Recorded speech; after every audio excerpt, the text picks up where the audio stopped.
Bonjour, bienvenue au débat de la culture pop. Cette semaine, Will, on a écouté Le Piège de Cristal. Oui, Die Hard, le Die célèbre Hard. film qui a fait connaître Bruce Willis au monde entier. Au monde entier dans un film d'action, parce que, bon, Bruce Willis, pour ceux qui ne le savent pas, on en parle un petit peu dans le podcast, mais c'était un acteur de comédie à l'époque, dans les années 80, et ça a été son premier rôle de film d'action. Je l'ai jamais trouvé drôle, j'ai bien pour dire. Et pourtant, c'est ça, on n'a pas l'habitude de penser que Bruce Willis et comédie vont ensemble, mais il s'est fait vraiment, à ce moment-là, un personnage de film d'action, de mercenaire, puis on l'a revu par la suite dans différents autres à partir films. de là, il a fait quasiment juste de ça. Ouais, il a fait sa carrière là-dessus, puis je pense que c'est le bon casting pour ce genre de rôle-là. Tu sais, il a la gueule de l'emploi, comme on Puis dit. on avait un sacré bon casting aussi, comme Panélis aujourd'hui. Effectivement. On avait Benoît Penneau, que lui n'avait jamais vu d'ailleurs. Lui, il en avait entendu parler. Il y avait des références que tout le monde avait, exemple de Brooklyn Nine-Nine ou autres séries ou des Simpsons. Exact. J'en C'est fais une plus référence. justement, Des dans le références de la pop culture, justement. Et il y a aussi Eric Guenard, que lui, écoute, il l'écoute depuis qu'il y a 8-10 ans, mettons. Mhm. Fait que lui, c'est un pays. Puis même, il me sortait des fois des faits que j'étais. Ah, tu sais ça, ok. Moi, j'étais pas prêt. Je faisais les recherches, puis j'avais même pas le temps de répondre, qu'il y avait déjà la réponse. Tu sais. Exact. Oh, oui, non, il connaissait son Die Hard, on va dire. Puis il y avait même une expertise au niveau du Die Hard jusqu'au 5e. Donc, il y avait assez d'expertise, mais On n'en parle pas de ça. Là. 5e, on n'en parlera pas. Et en plus, dans le podcast, on répond à la question, est-ce que c'est un film de Noël? Parce qu'on est bien placé pour si c'est pas ça. Là, mais... On s'est mis un contexte, mais est-ce que c'en est vraiment un, là? On va y répondre pendant le podcast. C'est pour ça, justement, qu'on le passe justement cette semaine. Dans le temps de Noël, Ben oui, c'est effectivement. Vous aurez peut-être même l'occasion de le voir à une chaîne spécialisée de votre choix. Vous pourriez faire, genre, l'écouter, après ça, nous écouter, pour voir si vous êtes d'accord avec nous. Donc, si vous n'avez pas écouté, pause. Revenez-nous dans 1h45 environ. C'est ça, 1h45 le film? Je me souviens même plus. Hey, C'est une bonne question. Ouais, tu me lances C'était-tu ça de un même, 2 heures, peut-être? Ah, je sais plus. Je pense pas que c'est 2 heures. Vite C'est de peut-être même, moins là, que 2 heures. Hein? Ouais, c'est Peut-être ça. 1 heure. Ouais, 40-45, Genre, je dirais, mais on y va au pif comme ça. Will, Oui. admettons, là.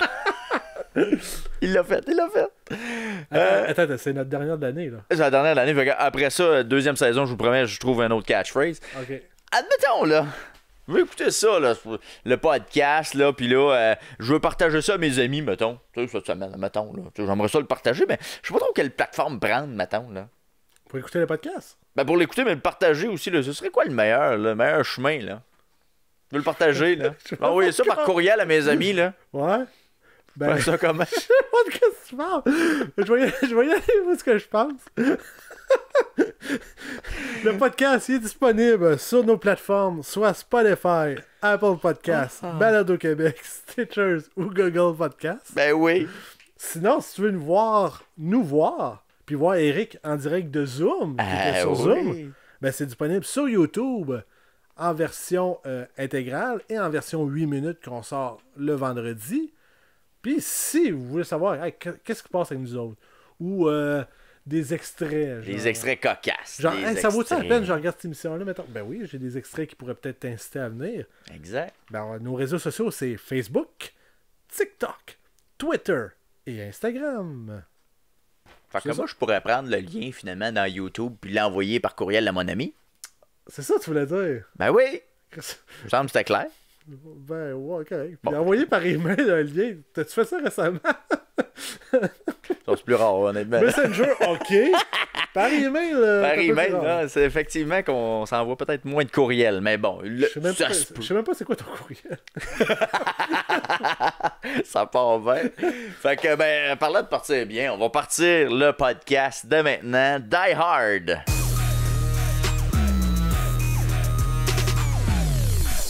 Au cinéma, le mélange action, mercenaire solitaire et touche d'humour fait généralement un bon divertissement.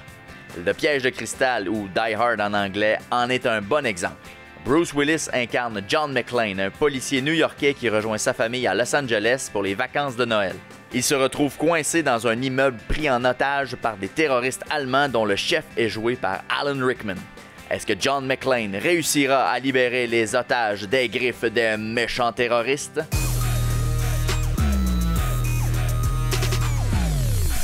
Alors, bienvenue, Benoît et Eric qui est à distance. On parle de Die Hard, Le piège de cristal, ce film de 1988. Donc, Benoît, toi, tu l'as vu pour la première fois cette semaine. Exactement. Et puis, Eric, t'en es un fan. Je sais pas si je peux le décrire comme ça ou si tu veux le décrire autrement. J'ai écouté la première fois hier soir. Pour vrai? Non, je pense pas. Là, tu me niaises. T'es comme un troll, toi. Là. Non, c'est ça, t'es un fan. Je l'ai vu peut-être une dizaine de fois. OK. Et puis, est-ce que tu l'as vu à sa sortie originale en 88? Je veux pas dévoiler ton âge, là. Je veux quand même rester poli. Mais est-ce que... C'est mieux que ça, honnêtement. À mon souvenir, je dois l'avoir vu en 91 ou 90 quand j'avais 8-9 ans. Là. OK, donc location VHS dans ce cas-ci, ou peut-être Betamax, peut-être. Exact, format 4.3 sur ma télé. Excellent. Et puis toi, Benoît, tu l'as regardé en streaming. Là, on a vraiment évolué dans le temps. Là, on a fait un saut. Ouais, c'est ça. Là, tu l'as regardé en streaming. Oui, c'est ça. Mais Tu l'écoutais en DVD. Ouais, ben là... En DVD, OK. J'ai prêté mon... Je veux pas avoir l'air de quelqu'un qui a encore quelque chose pour lire des DVD, là. Mais oui, j'étais en DVD. Quelqu'un d'archaïque, mais quand même. Donc, tu l'as visionné cette semaine. Exactement. Je commencerai avec toi, Benoît. J'aimerais avoir ton premier feeling de ce film-là d'action. Ben... J'ai été diverti. Ça c'est indéniable. C'est un film qui est divertissant. Vois-tu, je suis pas un gros consommateur de films d'action, mais j'ai aimé l'action. Il y avait des belles cascades, tout ça. C'était le fun. Un peu trop de moments bizarres avec de l'humour mal placé. J'ai pas trop compris. Puis aussi, j'ai trouvé qu'il y avait beaucoup de personnages qui étaient présentés au début. Puis que là, finalement, on en présente un nouveau, on présente une nouvelle histoire. Puis là, tu dis, il y a trop d'histoires. Je veux juste Bruce Willis, lâchez-moi. Bref, voilà. Là, tu fais peut-être référence au chauffeur de limousine, peut-être en bas de la tour, qui revient sporadiquement durant l'histoire, là, qu'on sait pas trop pourquoi. Oui, les journalistes, il y a plein de choses. Il y a beaucoup de choses qui ont été proposées, puis... Mais bref, j'ai été diverti. Ça c'est important. Ok, parfait. Eric, ton côté, toi, qu'est-ce qui fait que tu reviens à Die Hard aussi souvent? Tu sais, honnêtement, c'est un classique du cinéma. En termes de films d'action, oui, dans les premiers films de Bruce Willis, mais tu sais, la combinaison scénario, réalisation, les acteurs, tout est là pour créer un bon film, un bon divertissement. Oui, il y a des défauts, mais n'empêche que le film il amène à la cible, c'est vraiment nous divertir du début jusqu'à la fin. Puis, le film est bien monté, il est bien réalisé, les shots sont belles. Non, c'est un très bon film. Est-ce que c'est peut-être une de mes premières questions, puis Benoît, tu vas peut-être faire le lien, mais est-ce que tu considères que c'est un bon film qui était bon à son époque ou encore aujourd'hui, tu considères que c'est un bon film? Ben, moi, je pense que c'est un film qui était bon pour son époque. J'ai un problème avec les œuvres d'art, les films, tout ça, qui sont un peu prises dans une époque. C'est sûr que c'est pas intemporel. Parce que là, si tu regardes les ordinateurs qui utilisent tout ça... Bon, les téléphones. S'il y avait eu un cellulaire, toute la gang, ça serait réglé en 5 minutes, cette histoire-là. Mais il faut qu'ils coupent les lignes de téléphone. Ça aurait pas pu se passer. Fait que c'est très pris dans le temps. Fait que, mais... Il y a encore, tu sais, vu tout ce que ça l'a créé après, je pense que ça va rester un bon film pour ça, là, selon moi. Ça peut rester une référence là, dans un cadre comme celui-là.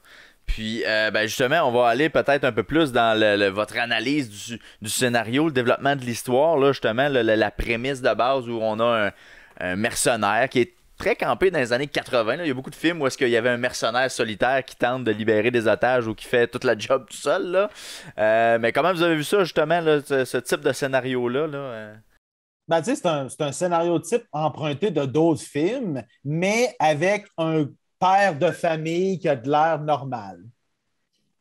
Tu sais, c'est pas Stallone, c'est pas Arnold, c'est pas Chuck Norris, c'est pas Jean-Claude Van Damme. Tu sais, c'est Bruce Willis, semi-chauve, bedonnant légèrement. Calvitie débutante à tout le moins, là, ça, on a remarqué. Si j'avais eu 35 ans en 88, j'aurais dit c'est moi, ça. À moi, la tournacatomie Plaza. Oh, c'est ça. Ouais, mais tu sais, moi, j'ai trouvé ça vraiment bizarre quand j'ai commencé le film. J'étais comme... Là, on voyait, tu sais, au début, il regardait toutes les filles. Il y avait tout le temps des petits regards avec toutes les filles, puis...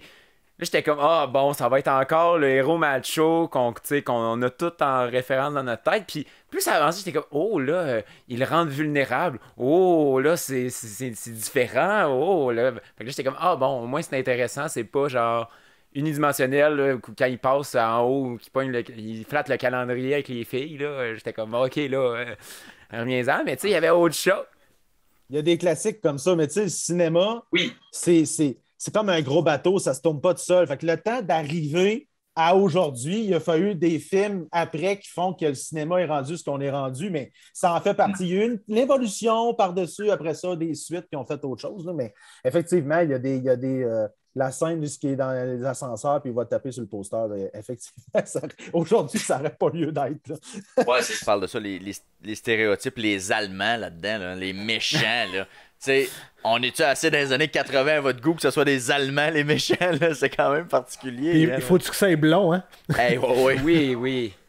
Puis une note, peut-être que, je sais pas, Eric, si tu connais cette information-là, Benoît non plus, je sais pas, mais quand les Allemands parlent dans le film, qui parlent allemand, soi-disant allemand, ils disent n'importe quoi. Ça dépend. J'ai des petites bases d'allemand.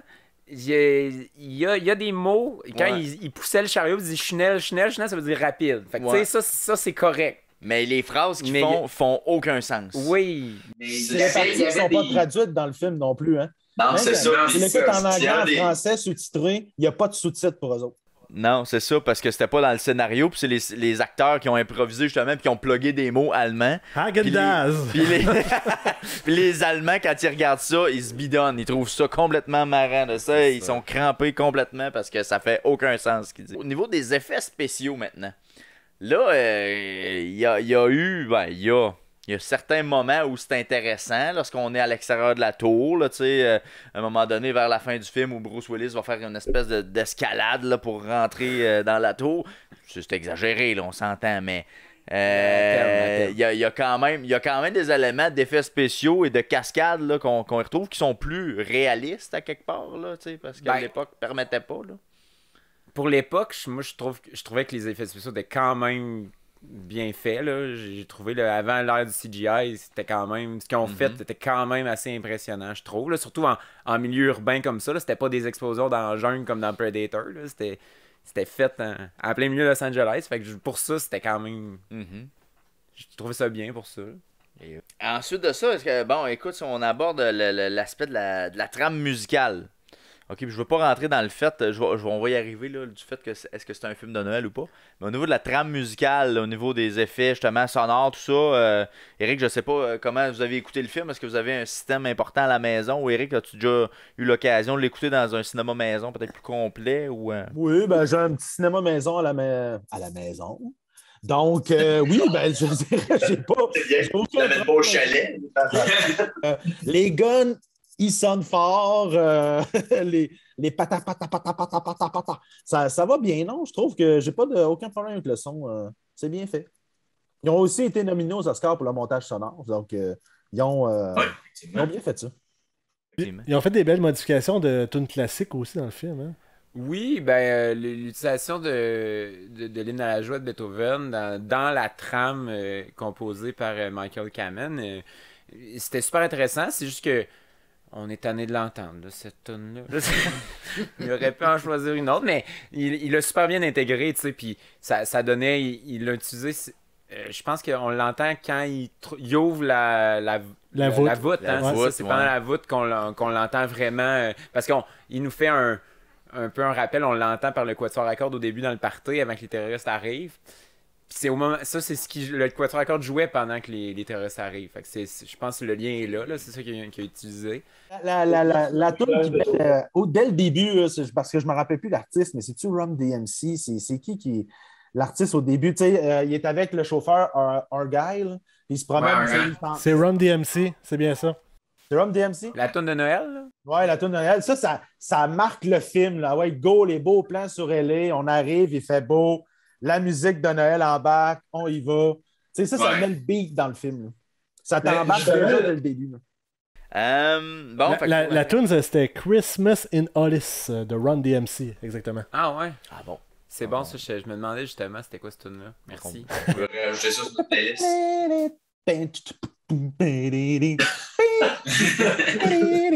Ça met tout de suite le gars qui est là. Oh my God, qu'est-ce qui va se passer? Ça y va. Le personnage qui est marquant, là, l'acteur qui vous a épaté par sa performance dans le film, ce serait lequel?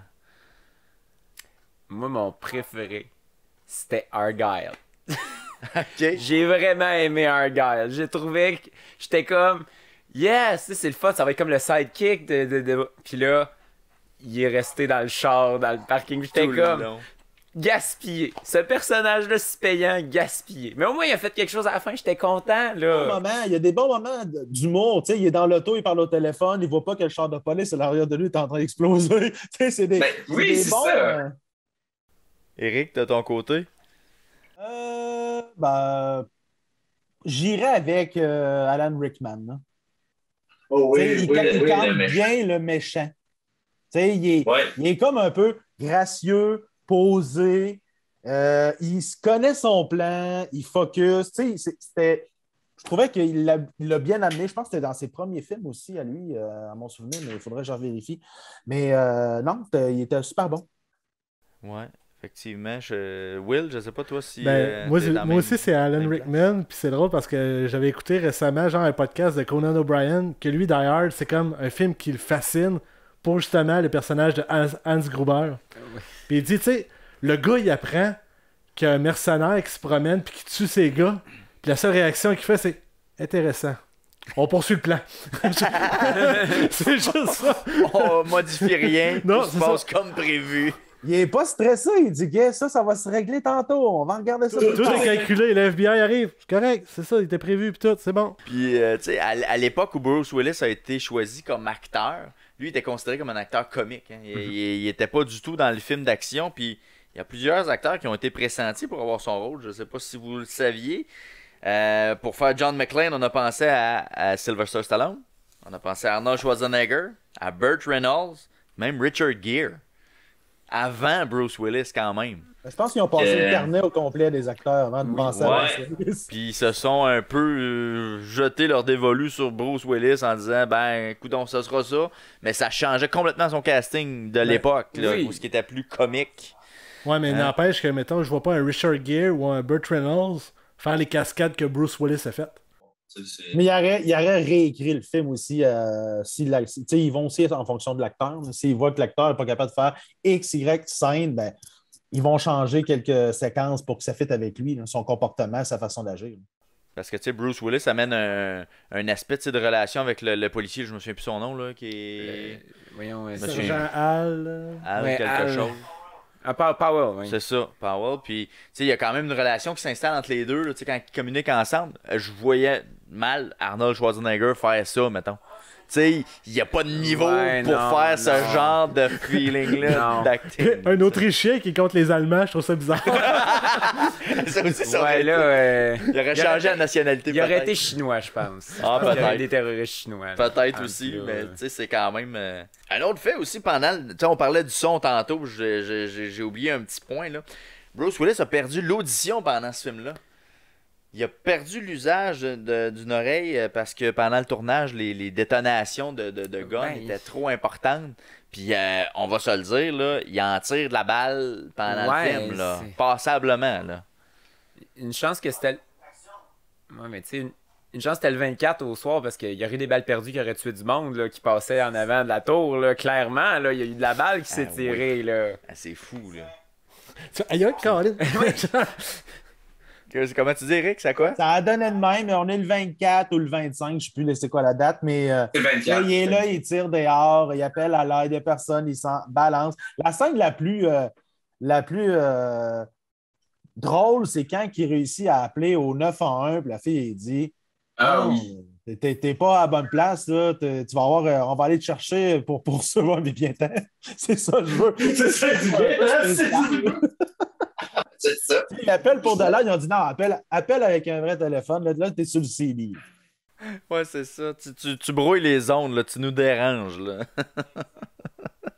Justement, votre scène favorite, là, si on parle de ça, est-ce qu'il y a un moment, là, plus clé dans l'histoire ou une scène que vous avez affectionné particulièrement dans... Ben, tu sais, il y a comme les classiques du film, là. Il est pris dans le conduit de réaction avec son lecteur. Tu sais, ça reste toujours un classique du cinéma où quand il met le frère non, du méchant blond, là, que je ne me rappelle plus son nom, il le met dans l'ascenseur avec le T-shirt de Noël, puis il dit « Maintenant, j'ai une mitraillette. Ho, ho, ho. » Fait que, tu sais, ça c'est drôle. Tu sais, c'est des classiques pour moi. Je trouve que ça amène un peu une partie comique au film qui fait que ça en est rendu un film culte.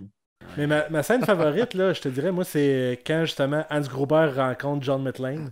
Puis là, qui fait croire que c'est un otage qui essaie de s'enfuir. Moi, je trouvais que c'était bon. Puis j'ai jamais compris comment ça que John a compris que c'était pas un otage. C'est parce qu'il dit qu'il s'appelle quelque chose clé. Puis il voit le directory de tous les gens du building. Puis c'est pas la bonne initiale de prénom. Oui, parce qu'il dit Bill, puis c'est William. Ouais, mais... Fait que moi, je trouvais... Non, ça aurait pu. Ouais, ok. J'avais pas... Tu vois, j'avais pas pensé parce que c'est ça, parce que... Veux pas, mon nom c'est William, fait que je suis courant des surnoms. Fait que tu sais, quand il a dit Bill, puis là c'est marqué William, je dis ok, ça a du sens. Fait que là, j'ai jamais su c'était quoi la... C'est quoi la clé qui a fait en sorte qu'il y a eu un doute puis qu'il a pas voulu faire confiance. Juste il l'a jamais trusté, moi c'est la théorie. Peut-être. Mais... Probablement. Mais tu sais, quand on dit, tantôt on parlait des choses qui ont mal vieilli, là. La raison de la chicane entre lui et sa femme, qu'elle utilisait son nom de jeune fille. Oui. Ça, c'est bon. Ouais. Ça, c'est campé dans son époque. Hein. Exact. C'est un gros beef, là. Un gros chicane. Hey, tu vas utiliser mon vrai nom, toi, là. Bon, hey, là, je veux rentrer dans le sujet. Est-ce que c'est un film de Noël ou pas? Là, j'aimerais vous entendre. J'aimerais vous... sentir par rapport à ça, parce qu'écoute, on n'a pas mis un décor de Noël pour rien, là. On n'a pas laissé tout ça là, pour le plaisir. Moi, je trouve que c'est pas un film de Noël. Ça aurait pu se passer n'importe quel autre moment de l'année, puis on aurait eu la même action. Bon, il y aurait peut-être pas eu un party, puis tout serait vide. C'est peut-être la seule affaire qui... Tu sais, comme, ça devait absolument être Noël pour que ça arrive, mais le reste... Je sais pas à quel point ça aurait changé l'histoire que ça soit le 12 août. Mais ça aurait pu être un Thanksgiving aussi, là, qui est aussi fort aux États-Unis. Oui, mais même pas une fête. Ça aurait pu être... Un vendredi soir, genre. C'est ça. Un vendredi soir comme les autres. Un 5 à 7 au bureau, je le sais pas, mais... Je sais pas. J'ai pas eu l'esprit... J'ai l'impression que ça a été forcé. OK, ça a été plugué là, maintenant. Mais ils disent au début que, tu sais, ils fêtent l'obtention d'un gros mandat. Fait tu sais, oui, c'est Noël, mais en réalité, ils fêtent le mandat, puis ça aurait été pareil n'importe quel jour de l'année. Mais tu sais, moi non plus, là, je suis pas... pour moi, c'est pas un film de Noël. Tu sais, un film de Noël, c'est vraiment... Pour moi, c'est Maman, j'ai raté l'avion. Tu sais, c'est un classique. Tu sais, c'est toute l'ambiance des fêtes. Là, OK, il y a l'ambiance au début, là, un peu à la fin, mais c'est pas... Non, c'est pas un classique pour ça. Pour finir sur le fait que, ou non, c'est un film de Noël, la science, il a adressé un algorithme et une vidéo qui s'est fait sur YouTube pour identifier tous les référents de Noël qui sont dans le film, donc autant dans le scénario que les éléments visuels, que les chansons. Et puis, on considère que l'esprit de Noël est présent dans le film en quantité suffisante pour en faire un film de Noël. Donc, la science a jeté son dévolu. Donc, la science et prise 2 me confirme. Et voilà! C'était les deux confirmations parce qu'il y a beaucoup d'éléments de Noël, notamment des sapins. Il va utiliser du ruban d'emballage à un moment donné. Il y a le chandail qu'on parlait justement de Noël avec la tuque de Noël. Donc, il y a beaucoup d'éléments qui se retrouvent dans le film qu'on voit pas nécessairement au premier coup d'œil parce que c'est des fois caché dans le décor, un peu en arrière, un sapin qui est flou. Donc, la science a jeté son dévolu et dit « C'est un film de Noël! » Mais moi, ça m'aurait pris genre le traîneau du Père Noël à travers les hélicoptères. Là, j'aurais dit, là, c'est un film de Noël. Il y a le Père Noël qui... Non, mais tu sais, dans les hélicoptères qui viennent attaquer le building, tu passes le Père Noël. Bon, là c'est un film de Noël. Pour moi, ça aurait pris ça. Finalement, là, votre note sur Die Hard. Eric, on va commencer avec toi. Ma note... je dirais un bon 8.5 sur 10. Un 8.5. Toi, assez pour le réécouter encore de temps en temps. Oui, c'est dans ton 2-3 ans. Là. Tu sais, il a été classé quand même, je pense, 130e meilleur film de l'histoire du cinéma. Là. par Rotten Tomato et IMDb. Donc, tu sais, c'est un classique. Tu sais, un coup de... Tu sais, faut que t'aimes le genre aussi. Si t'aimes pas les films d'action, ça sert à rien, même s'il y a des bons moments, t'aimeras pas ça. Mais moi, je trouve que c'est un classique. C'est un très bon film. Oui, il y a des défauts. Oui, il y a des choses qui, des fois, vieillissent mal, mais ça, c'est normal. Ça va arriver avec... Dans 20 ans, on va regarder ce qui est fait aujourd'hui, puis ça va être la même chose sur certains points. Mais non, c'est un excellent film. Tu sais, pour tout ce que j'ai pu dire ou ce que tout le monde a pu dire, là, que ce soit les comédiens, la façon que le film est filmé, monté, le son, etc. C'est un beau melting pot de tout. Parfait. Benoît? Je donnerais un 7 sur 10. Parce que je suis pas un gros fan de films d'action déjà. Fait, en partant, je pars avec le style était... C'est ça, c'était moins dans mon genre, mais comme je disais au début, j'ai été diverti. Ça, tu sais, comme... Moi, j'ai une attention bien...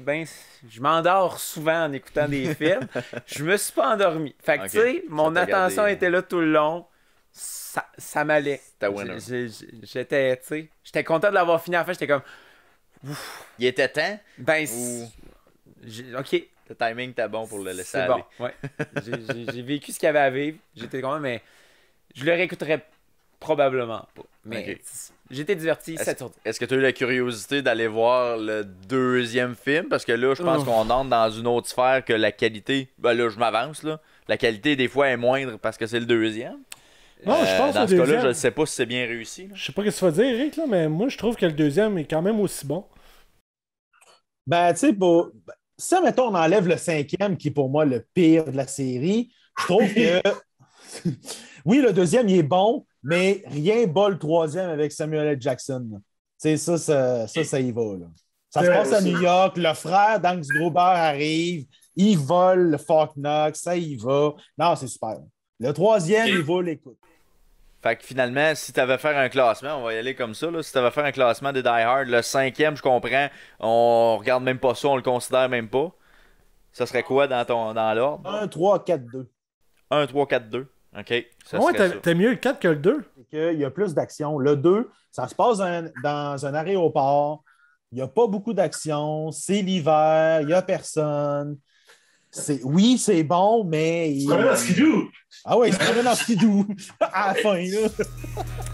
Alors voilà, merci Eric, merci Benoît de vous être prêté à l'exercice, au jeu de revoir le piège de cristal, et puis on se dit à une prochaine. Merci beaucoup. Epicaille.